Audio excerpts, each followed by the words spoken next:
गुरु भक्ति योग। जो देवी गुणों का विकास करने वाला महान रहस्य गुरु भक्ति में निहित है।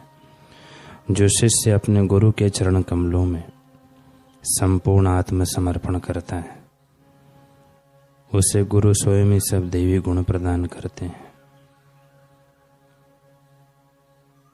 गुरु की सेवा करके आशीर्वाद प्राप्त करने के इच्छुक साधकों को कुसंग से अवश्य दूर रहना चाहिए।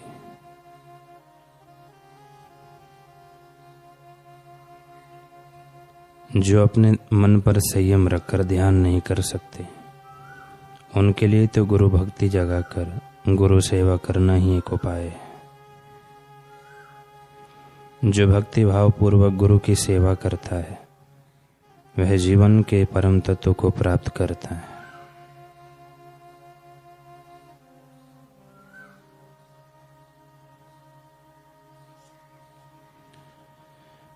गुरु का दर्शन अंधकार का सर्वथा नाश करता है और असीम आनंद देता है।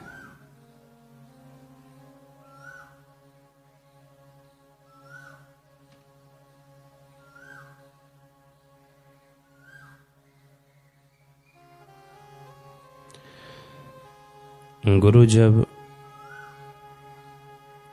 कोई भी कार्य करने की आज्ञा करे, तब शिष्य को हृदयपूर्वक उनकी आज्ञा का पालन करना चाहिए।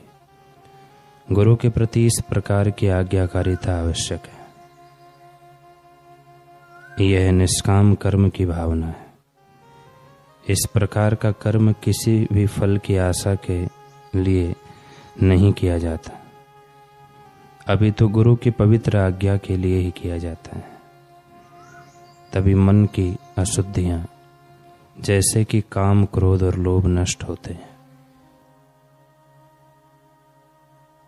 जो शिष्य इन 4 प्रकार के साधनों से सज्ज है, वह ईश्वर से अभिन्न ब्रह्मनिष्ठ गुरु के समक्ष बैठने एवं उनसे महावाक्य सुनने के लायक है।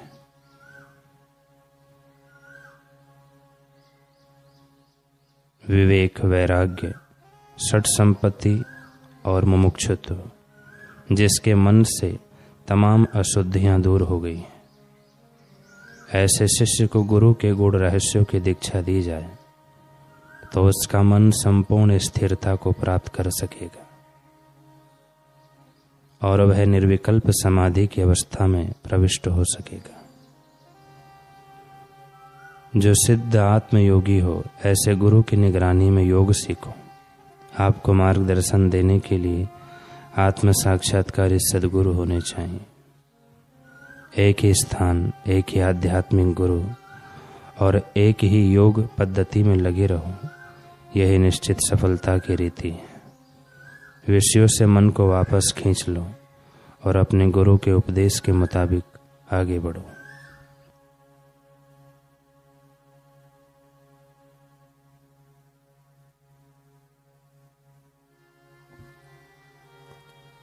प्रसंग है दक्षिण भारत का कुरोहर गांव में। इस गांव में एक वृद्ध कवि रहते थे, जिनका नाम था मधुर आरवाड़। कवि मधुर आरवाड़ जीवन के 137 वर्ष जी चुके थे। साहित्य की साधना में सिर के बाल बकाए थे। रीढ़ की हड्डी सामान्य से अधिक वर्षों का बोझ सहकर आज भी सीधी खड़ी थी। नेत्र ज्योति मध्यम जरूर हुई थी, मगर बुझी नहीं थी। शायद उनके जीवन को अभी भी कोई आस थी, किसी से मिलन की प्रतीक्षा थी, जिसके बिना उनको स्वयं का अस्तित्व अधूरा महसूस होता था। जीवन रसहीन महसूस होता था। जीवन जीना बेमकसद लगता था। परंतु किसके मिलन की प्रतीक्षा थी, कौन था वह, यह तो स्वयं कवि मधुर भी नहीं जानते थे। एक दिन मिलन का वह मुकुटमणि निमंत्रण आ ही गया। मधुर अपने गांव में बहती सरिता के पुल पर थे। एकाएक एक प्रकाश पुंज ने उन्हें छुआ। देह का अंग अंग सावन की ताजगी से नाच उठा। कवि मधुर ने ध्यान से देखा, प्रकाश पुंज का सूत्र कहाँ है। चमचमाती दिव्य रोशनी दक्षिण दिशा के आकाश से झरने की तरह फूट रही थी। कवि मधुर विस्मित हो गए। क्या यह किसी दूर के जंगल की आग है या फिर किसी मंदिर के प्रज्वलित यज्ञ कुंड का प्रतिबिंब है? कहाँ से आ रहा है यह दिव्य नूर? कवि मधुर प्रश्नों में उलझे हुए वापस अपने घर लौट आए। अगले दिन नित्य कर्म के लिए पुनः नदी पर पहुंचे। वही प्रकाशपुंज फिर से उभरा दक्षिणी दिशा से। उसकी तारे जुड़ी हुई थी। तीसरे दिन भी यही अलौकिक दृश्य दिखा। 137 वर्षीय वृद्ध कवि मधुर मुग्ध हो गए। स्वयं को वे अब रोक न सके। उनकी आत्मा सम्मोहित होकर दक्षिण दिशा की ओर उन्हें ले चली। नजरें प्रकाशपुंज पर टिकाए हुए वे वृद्ध कवि लाठी का सहारा लेकर पैदल ही चलते रहे। यह यात्रा कई दिनों तक खिंचती गई। अनेक नगर गुजर गए। कवि मधुर दक्षिण भारत के श्रीरंगम तक पहुंच गए, पर प्रकाशपुंज अब भी चरैवेति का आवाहन कर रहा था। सुमधुर चलते गए। अंततः वे पहुंचे दक्षिण भारत की तिरुनगरी, जिसको तिरुक्कुरुहर भी कहते हैं। यहाँ वह प्रकाशपुंज विराट रूप ले गया। कवि मधुर समझ गए कि उन्हें खींच कर लाने वाले अलौकिक सूर्य का घर यही नगरी है। बस वह घर, वह केंद्र कहाँ है, यह खोजना बाकी था। वही दिव्य सम्मोहन मधुर को एक मंदिर तक ले गया। वहां घंटियों का निनाद था। दर्शनार्थियों की चहल पहल थी।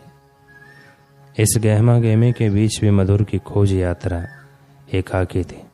अभी भी मधुर अकेले ही थे। वे बढ़े जा रहे थे अपने प्रकाश उत्तर की ओर, और भीड़ भाड़ से हटकर मंदिर के पृष्ठ भाग में, पिछले भाग में एक हरी भरी बाड़ी थी।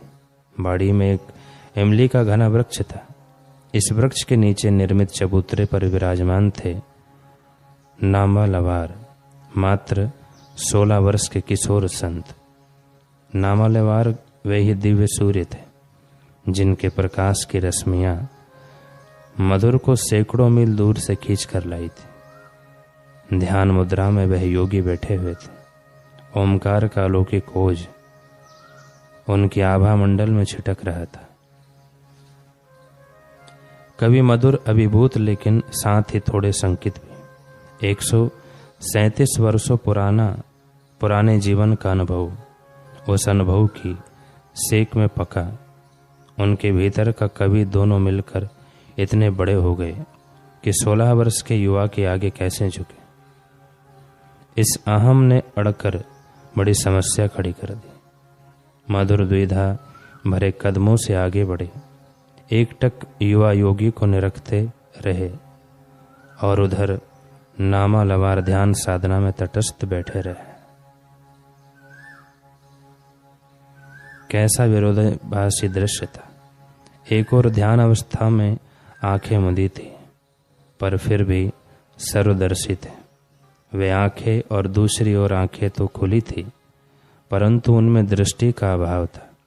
अज्ञान भाव की झिल्ली उनकी पुतलियों पर चढ़ी थी। मगर विडंबना देखिए कि दृष्टिविहीन दृष्टिवान को परखने की कोशिश कर रहा था। प्राय यही हुआ करता है। यह संसार दृष्टिविहीन है और दृष्टिवान को दिशा दिखाने का प्रयास सदैव करता रहता है। यही दृश्य यहाँ भी कुछ चल रहा था। इस कोशिश ने तो हारना ही था। कवि मधुर कुछ भी नहीं समझ पाए। वे ना वापस मुड़ पाए, ना ही झुक पाए। आखिर उन्होंने युवा योगी को जगाने का मन में ठान लिया।